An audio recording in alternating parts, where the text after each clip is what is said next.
going to suggest to you that 9 out of 10 pastors are confused about Genesis chapter 6. Genesis 6, verse 1 and 2. It came to pass, when men began to multiply on the face of the earth, and daughters were born unto them, that the sons of God saw the daughters of men, that they were fair, and they took them wives of all which they chose.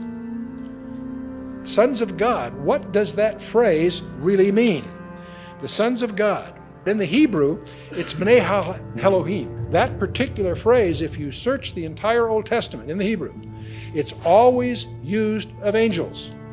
You want you to notice when men began to multiply, that's men in general.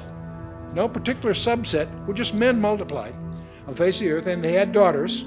We're talking daughters in general. We're not talking about a specific group of daughters.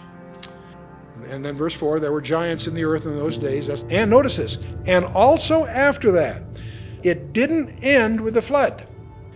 Now you say, gee, this sounds pretty weird stuff, Chuck. You're saying that these angels cohabited with women and gave birth to hybrids. Well, if that's a pretty weird idea. But if it's true, it's going to be confirmed in at least 2 places elsewhere in the Bible, right? 2 or 3 witnesses the law requires.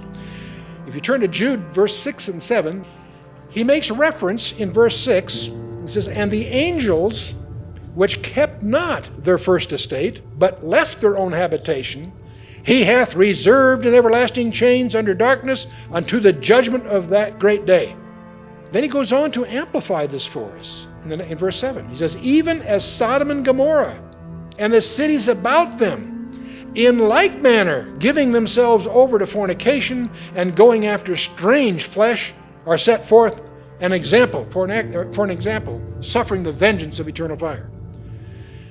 So here we have an allusion by Jude that these angels, which apparently went after strange flesh, which God, because of that, they are reserved in everlasting chains and under darkness. Let's look at another place. 2 Peter chapter 2, verse 4 and 5. Peter makes a reference to the same thing again. He says, for if God spared not the angels that sinned, but cast them down to Tartarus, I'll come back to that word, and delivered them into chains of darkness to be reserved unto judgment, and spared not the old world, but saved Noah, and then he goes on. So Peter does 2 things here. He introduces to a word Tartarus, I'll come back to, but he also links these angels that sinned with the days of Noah.